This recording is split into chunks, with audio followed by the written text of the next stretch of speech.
আচ্ছা, আপনার কখনো মনে হয়নি এই পৃথিবীতে আপনি যা কিছু দেখে চলেছেন, আপনার চারপাশে যা কিছু ঘটছে সবই আপনার ভ্রম, আসলে সবটাই স্ক্রিপ্টেড? আমার কিন্তু ছোট থেকে প্রায় মনে হতো যে এই বেঁচে থাকাটা আসলে একটা স্বপ্ন। ঘুম ভাঙলে দেখবো আমি অন্য কোনো জগতের অন্য কোনো একটা প্রাণী।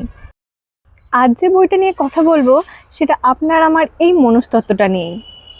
চারবাক দ্বীপের এই ইলাস্ট্রেশনে আমরা বিচরণ করতে থাকি এক কাল্পনিক শহরে, যেখানে গল্পের নায়ক লুবলু তার বন্ধু কিমের সাথে বেরিয়ে পড়েছে গন্তব্যের উদ্দেশ্যে। পথে তাদের সাথে দেখা হয় একজন সঙ্গীতজ্ঞ এবং তাদের পূর্ব পরিচিত একজন আলাপের সঙ্গে। এই জার্নিতে বারবার উঠে এসেছে একটাই প্রশ্ন: জগতের আসল সত্যিটা কি? কোনটা সত্যি আর কোনটাই বা মায়া?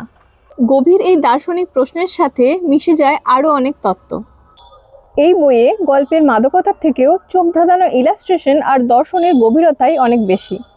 আমার আপনার মতো ওভারথিঙ্কারদের জন্য এটা একটা আদর্শ বই।